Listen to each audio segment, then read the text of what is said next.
하나님, 우리 마음속에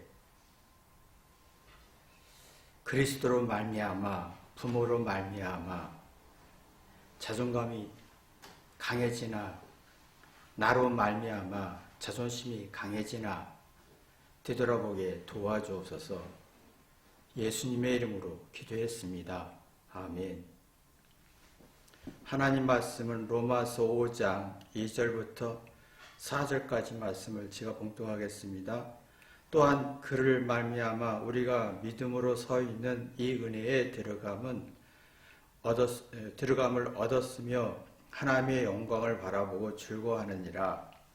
다만 이뿐 아니라 우리가 환난 중에도 즐거워하나니 이는 환난은 인내를, 인내는 연단을, 연단은 소망을 이루는 줄 아니라. 사도 바울이요, 그리스도로 말미암아란 말이 있어요. 지금은 누구로 인해서 누구 때문에, 이게 그로 말미암아란 말은 누구 때문에 그로 인해서 그의 도움으로 존재감을 갖는 게 되게 싫은 시대잖아요. 내가 누구에게 좀이라도 도움받아서 발전했으면 자존심이 상하는데, 그래서 누구에 의해서 존재감을 갖는 게 되게 싫은 시대입니다. 근데 사도 바울은 그로 말미암아란 말을 했는데, 그로 말미암이란 말은 예수님으로 말미암아 존재감을 가졌다. 예수님을 통해서 존재감을 가졌다. 살아있는 느낌을 가졌다. 어떤 사건이나 문제가 있으면 생각할 수 있는 능력을 가졌다. 그 문제를 이해하고 궁리하고 연구하고 객관적으로 보려고 하는 문제의식이 굉장히 강해졌다. 상대가 나한테 불쾌하고 부정적이고 아주 기분 나쁜 감정으로 공격할 때도 예민해지잖아요. 불쾌하고 부정적인 성질이 생길 수밖에 없지만 이런 속에서도 생각할 수가 있다. 왜 화낼까? 내가 왜 이럴까? 상대는 왜 이럴까? 라고 하면서 그 이유와 원인을 찾아서 객관적으로 이해하는 것이 살아있다, 살아있는 존재감이다 라고 하는 거예요. 그러면 살이 분별이 되면서 마음에 여유가 생기죠. 그러면 상대가 아무리 부정하고 욕하고 어떤 문제가 있어도 어질고 현명해집니다. 이 현명이란 말은 넓게 이해할 수 있고 상대를 원인을, 문제를 파악할 수가 있고 그 문제를 슬기롭게 풀 수가 있는, 너그럽게 이해할 수 있는 어떤 객관적인 이치가 있다. 이걸 보고 살아있는 존재다. 그리고 이런 능력을 예수님의 십자가를 통해서 얻었다. 이런 능력이 있는 사람은 지각, 각성, 자각하는 현상이 생겨서 스스로 자기 문제를 풀어갑니다. 그 다음에 우월한 걸 절대로 주장하지 않습니다. 잘난 걸 주장하지 않습니다. 여러분요, 지각이라는 건 스스로 자기 문제를, 자기 잘못 찾는 능력인데, 이 능력이 없으면 잘난 걸 얘기하거든요. 그 잘난 걸 얘기할 때는 항상 결과가 억울하다, 섭섭하다, 화났다는 것밖에 없어요. 근데 지각해서 자기 문제를 찾으면 현명해지고 지혜로운 게 나와요. 그럼 각성이 됩니다. 올바로 이해하면서 정신을 차릴 수가 있어요. 그럼 자각하게 되죠. 자기의 한계, 자기의 장단점, 잘잘못을 객관적으로 본명하면서 현명하게 분석되고 이해되면서 이게 내가 살아있구나. 살아있다는 느낌은 자존감입니다. 자존감은 내가 사랑을 받았다. 살아있다 느끼는 건 자존감이고, 이 자존감은 스스로 자발적으로 우러나서 하는 어떤 생명의 기운이 일어나요. 그러면 내가 그로 말미암아 라는 존재감을 갖습니다. 근데 이게 사람들마다 이게 다 이 기능을 모르기 때문에, 그러면 살아있는 사람은 용기와 긍정적 의욕과 누구를 욕하지 않습니다. 비난하지 않습니다. 상대의 악함과 선악을 보면서 배우죠. 근데 사도 바울은 이런 능력을 예수님의 십자가의 사랑을 통해서 깨달았다, 얻었다. 살아있는 존재감을 가지려면 상대의 고통을 통해서, 나 때문에 상대가 고통받았다라고 할 때 이런 살아있는 존재감을 갖습니다. 그러면 내가 상대의 고통을 통해서 미안하고 회개하면서 교훈을 삼습니다. 선배의 아픔과 슬픔과 인생의 죽음과 늙고 후패지는 선배의 모습 보면서 교훈을 삼습니다. 부모의 인생의 희노애락과 고통과 아픔과 걱정과 불안 속에서 나는 자녀들을 깨닫습니다. 친구들의 노력과 열정과 최선을 다하는 걸 보고 자기도 배우고 터득합니다. 이게 이제 살아있는 자존감. 이런 사람은 절대로 주장하지 않고 누구를 욕하지 않고, 그러면서 내가 사랑을 받았구나, 살아있는 느낌이 들 때 사랑받았다, 용기도 나오고 의욕도 나오고 낙심해서 새로운 낙심을 이겨내는 힘이 나오고, 그러면 내 안에 자존감, 난 살아있다. 이런 사람들은 자신이 작아져요. 누구를 절대로 욕하지 않습니다. 비난하지 않습니다. 그러면 예수님의 십자가 희생의 가치를 두고, 부모의 희생과 노력의 가치를 두고, 친구의 희생과 가치, 최선을 다하는 걸 가치를 둡니다. 그 대신에 나라는 존재가 없습니다. 그러면 내가 그로 말미암아, 부모로 말미암아, 부모의 희생으로 말미암아, 아내의 노력으로 말미암아, 남편의 노력으로 말미암아 내가 이렇게 돼서 은혜와 덕을 느끼는 성질이죠.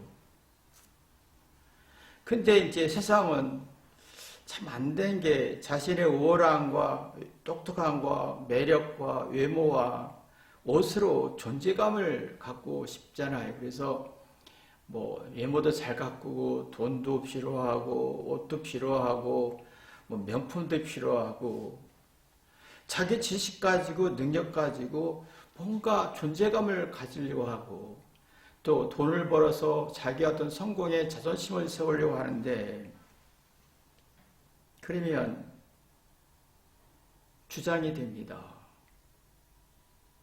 이해하려고 하지 않습니다. 자존심이 되게 세져요. 이 자존심이 세지면 내가 말하는 거, 주장하는 거, 내가 좋아하는 사람, 내가 좋아하는 정치인, 내가 좋아하는 연예인이 100% 긍정적인 평가를 받아야 되고, 부정적인 평가받으면 음모다. 이게 몰아치고 부정적인 반대 세력을 욕합니다. 그러면 이게 죽은 성질이죠. 회개 절대 안 합니다. 이해하려고 하지 않고 막 욕합니다. 주장합니다. 그러나 스스로 깨달아서 살아있는 기운이 없습니다. 스스로 깨달아서 지각과 자각과 각성하는 능력이 상실되니까 죽는 성질이 생기는 거죠. 화, 낙심, 절망, 우울, 실망, 이런 성질이 겉으로는 강한데 속으로는 죽는 겁니다. 자신의 의가 강해지면서 상대를 부정하고 싶고 무시하고 싶고, 그러면 점점 어두운 부정적인 성질에 이게 죽는 성질이 굉장히 강한 거예요. 그러면 내가 욕하면서도 자기 똑똑한 거로 상대를 무시할수록, 내가 우월한 매력 가지고 상대를 무시할수록 긍정적이고 따뜻한 성질이 아니라 어떤 살아있는 성질이 아니라 죽은 성질이 나온다는 거예요. 그러면 이 부정적인 성질, 죽은 성질은 낮은 자존감을 갖습니다. 난 사랑 못 받았어. 인정 못 받았어. 그렇게 100%, 99% 인정받았어도 1%의 어떤 부정적인 평가에 나는 실망을 받았어. 긍정적인 걸 못 받았어. 사랑을 못 받았어. 난 기분 나빠. 라고 살아있는 성질이 아니라 죽는 성질이 굉장히 강해진다는 거예요. 그래서 지금 아이들이 딜레마인 게 100점을 맞았어도 살아있는 성질을 만들기보다는 내가 99점 맞아도 죽는 성질을 발전하는 거지요.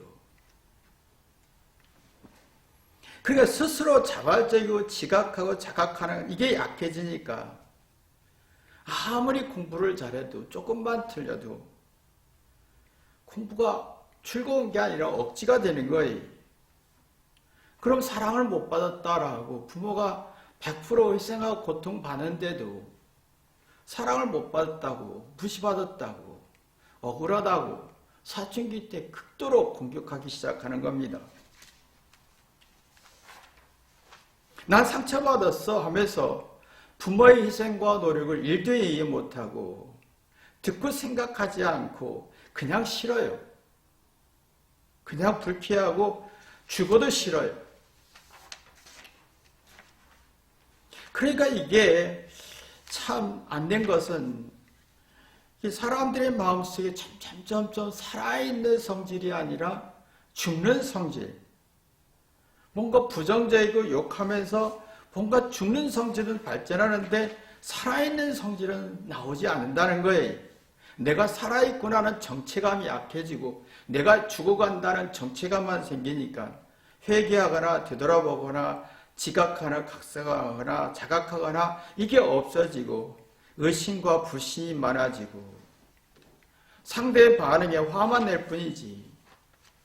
그러니까 머리는 복잡해지 똑똑하고 우월한데 번뇌는 많고 이성적인 건 약해져서 모든 게 감성으로 반응하고 점점 내가 원하는 것이 안 되면 상대를 부정하고 내가 좋아하는 사람이 부정적인 평가받는 음모라가고 죽는 성질이지 살아있는 성질이 아닌 거예요. 그러니까 지금 사람들이 다 자존심만 굉장히 강해지는 거예요. 죽는 성질은 자존심이 강해지고 살아있는 성질은 자존감이 강해지는데 사도 바울은 이 진리를 예수님의 십자가 사랑을 통해서 느꼈던 거예요. 자기 잘못 때문에 예수님이 희생했어. 내가 부족한데 부모가 고생했어. 나 부족한데 이 좋은 친구가 있네. 그러면 회개하면서 지각, 자각, 각성하면서 사리변별하고 정신 차려지면 내가 사랑받았구나. 그럼 머리가 차갑고 이성적이고 객관적인 사고로 문제를 바라볼 수가 있어요. 마음은 따뜻해지죠. 상대를 이해할 수가 있고 상대의 철학도 상대의 잘못도 뭔가 내가 이성적으로 받아들일 수 객관적으로 이해할 수 있어요. 상대는 언제나 나에게 말할 때는 기분 나쁜 말을 해요. 부정적이고 아니다 화내게 하고 성질내게 하는데 자존감이 있는 사람은 상대의 왜 감정적으로 반응하지 않고 왜 저렇게 말하나 자기를 점검하고 회개하는 도구로 씁니다. 상대의 불쾌한 공격에 나는 이성적이고 객관적이고 사리분별할 수 있는 자존감이 만들어지는 거예요. 근데 지금은 사람들이 이게 참 없어진다는 거지요. 자존감은 약해지고 자존심은 약해. 상대가 부정적인 말을 했을 때 화로 부정적으로 반응합니다. 자존심을 세요. 시시비와 잘잘못 따지지만 죽는 성질이 살아나지 살아나는 성질, 내가 사랑받았어. 스스로 자존감, 스스로 자발적이고 우러나는 성질은 죽는다는 거지. 자존감이 약해지니까 스스로 낮은 자존감을 갖는 거예요. 자존심이 이게요. 그럼 내가 100점 맞았어도 우월한 매력이 있어도 좋은 조건이 있어도 만족할 수가 없어요. 그러면 내가 사랑 못 받았다.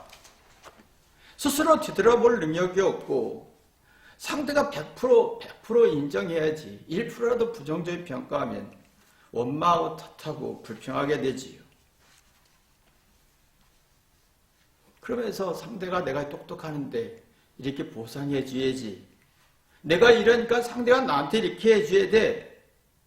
내가 예쁘고 똑똑하고 돈을 잘 버니까 상대는 나한테 이렇게 해야지. 기대가 보상이 너무 커서 이게 살아있는 성질이 아니라 스스로 실망하고 좌절하고 죽는 성질을 생산하니까 똑똑해도 낮은 자존감 속에서 자존심으로 발전하는 거예요. 스스로 우울해지고 스스로 외로워지고 스스로 비참해지는 거예요.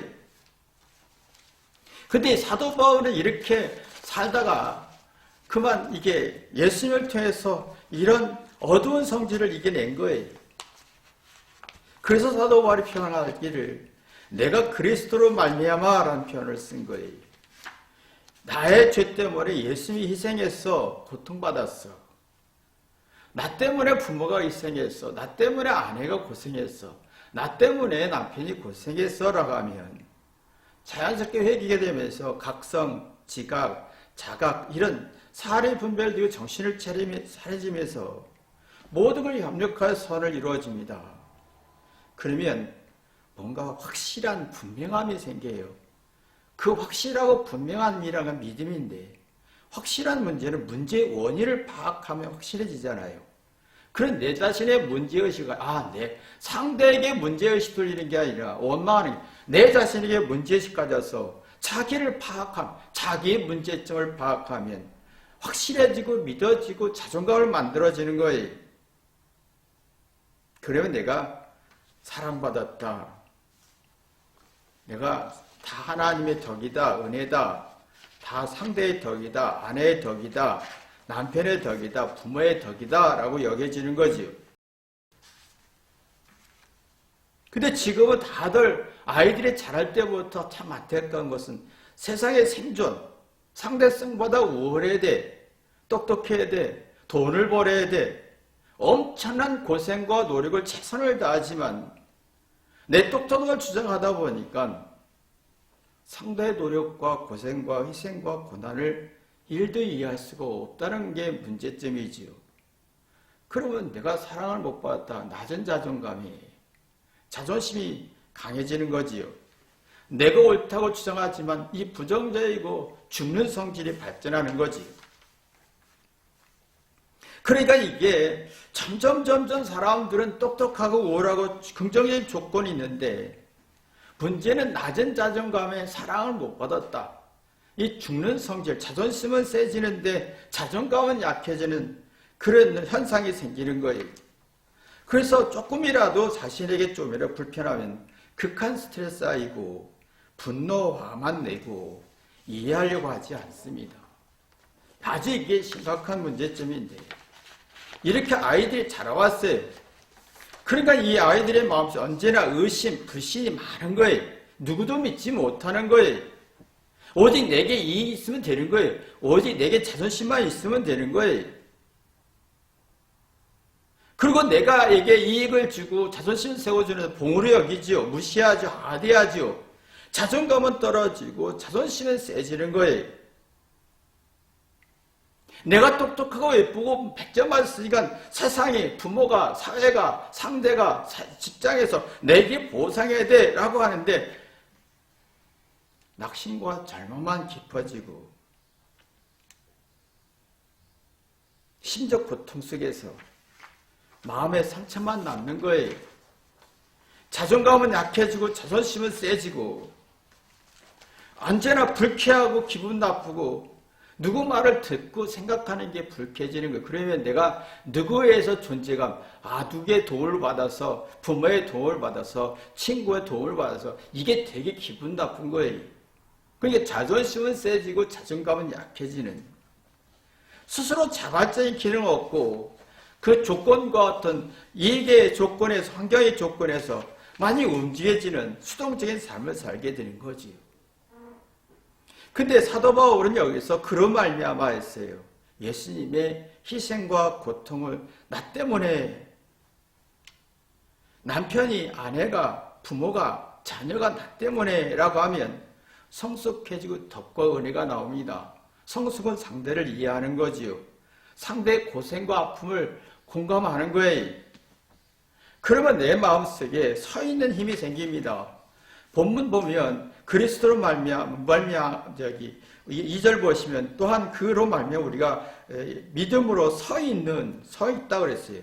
이 말은 견뎌내고 이겨내는 힘이 있다. 그러면 내가 이겨내면 은혜로 들어간다 그랬어요. 믿음과 은혜로 들어간다. 서 있는 이 은혜에 들어가면 내 은혜 속에 들어간다. 상대가 나 때문에 희생했어, 노력했어. 라면 이게 자존감, 난 사랑받았어. 스스로 자발적인 게 나오는 거예요. 그건 누구하고 경쟁하지 않아요.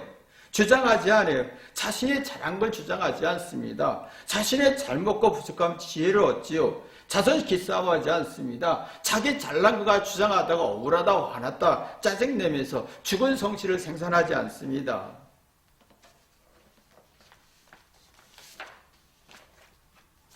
이런 사람은 3절 보시면 2절 보시면 하나님의 영광을 바라보고라 하겠어요. 하나님의 영광이라는 건 자신과 싸워 승리하는 거예요. 그러면 즐거움이 있다. 마음의 만족, 자존감의 만족, 사랑을 받았다. 너무 많이 받았다라고 하는 이 자존감의 만족이 즐거움이지요. 그러면 3절 보시면 뭐라 하겠습니까? 환난 중에도 환난은 고통이죠. 아픔입니다. 여러분 인생이 얼마나 아픕니까? 부부가 산다는 것도 고통이고 아픔이고 쓴맛이에요. 자녀를 키운다는 것도 저주같이 아프고 슬프고 평생 고통이잖아요. 이 속에서 즐거워할 수 있어야 된다는 거지. 자존감이 만들어서 즐거워할 수 있어요. 자존심이 강할수록 이 고통 속에서 쓴맛만 인생이 있는 거예요. 환난을 이겨내보면 사랑과 은혜와 자존감이 들어가면서 인내할 수가 있어요. 환난 중에 즐거워하는 이는 환난의 인내. 인내는 겪을수록 시행착오를 잘못할수록 지혜를 만들고 자존감을 만드는 능력인 거예요.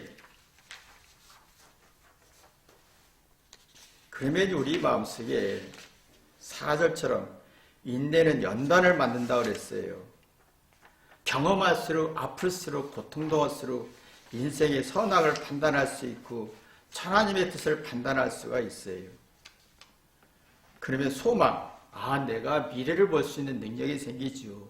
지금은 환난과 불편함과 고통을 일도 싫어합니다. 그래서 이게 싫어서 좋은 환경, 인테리어도 내 기분에 맞는 거 조금만 컬러를 달라도 또 분위기가 달라도 불편해지고 걱정 불안이 만들어지고 자기 서 있는 힘이 없어졌어요.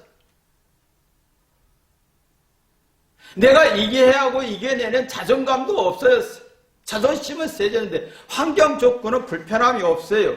그러니까 이게 작은 것도 이겨낼 수가 없으니까 이게 미성숙한 거예요. 미성숙은 뭐예요? 상대를 이해할 수가 없어. 상대의 아픔과 노력을 이해할 수 없어. 내 아픔과 노력을 이해해달라고 요구할 뿐이에요.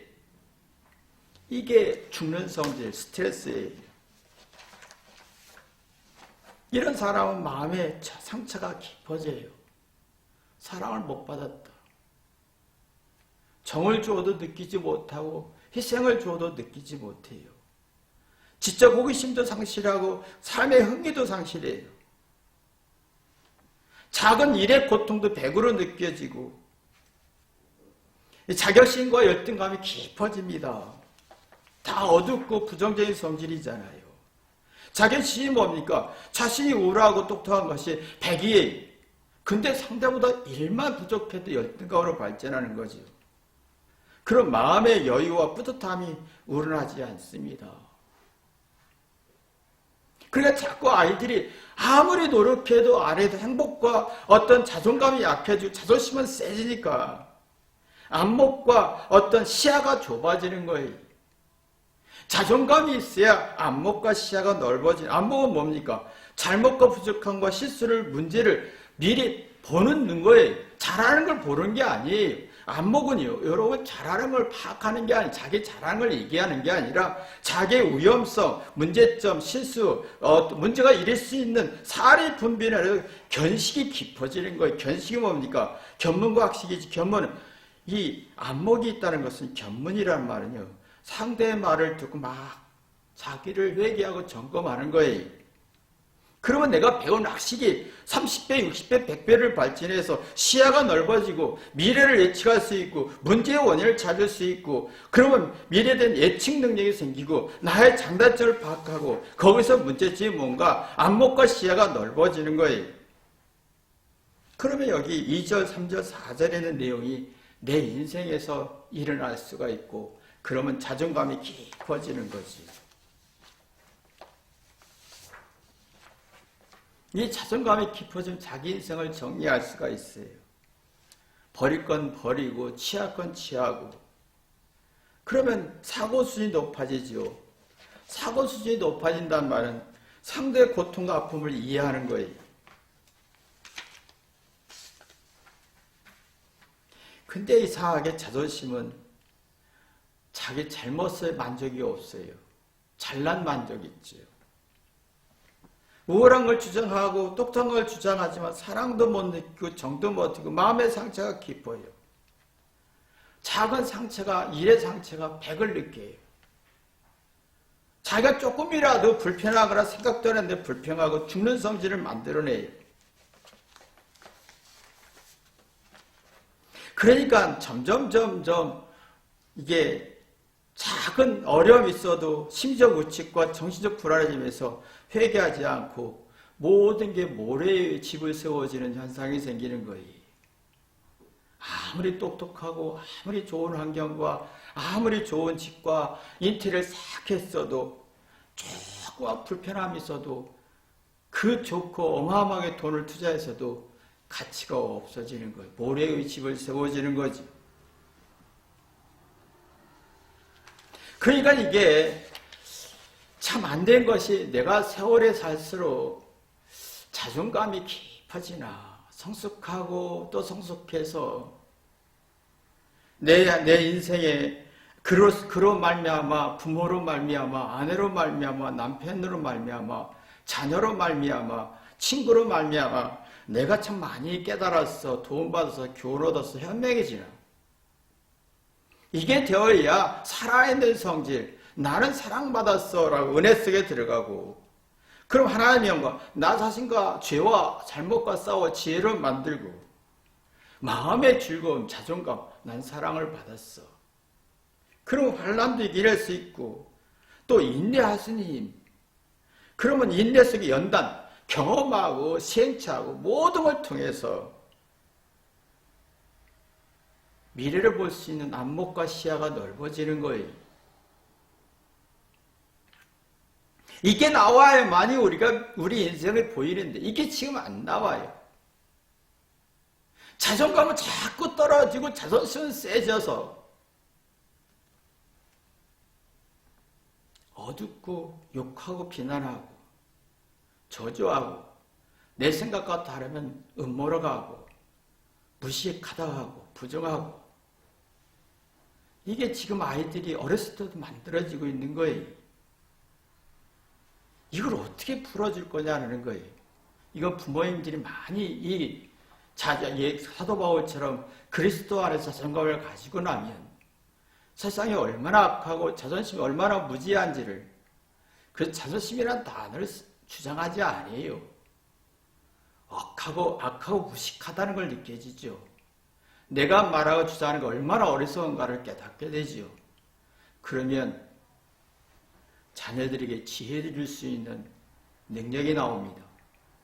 이러한 능력이 여러분의 있기를 주님의 이름으로 기도합니다. 기도하겠습니다. 하나님 아버지, 내가 그런 말미암아 예수님으로 말미암아 회개할 수 있나? 나 때문에 예수님이 부모가 아내가 남편이 자녀가 친구가 희생했나? 그래서 회개할 수 있나? 그러나 우리는 내 똑똑함을 주장하다 보니 어느 순간에 자존심은 세워지나 사랑을 못 받았다고 하면서 낮은 자존감에 낮은 사고에 나를 죽음의 길로 인도합니다. 이 길로 인도하지 않게 도와주옵소서. 예수님의 이름으로 기도했습니다. 아멘.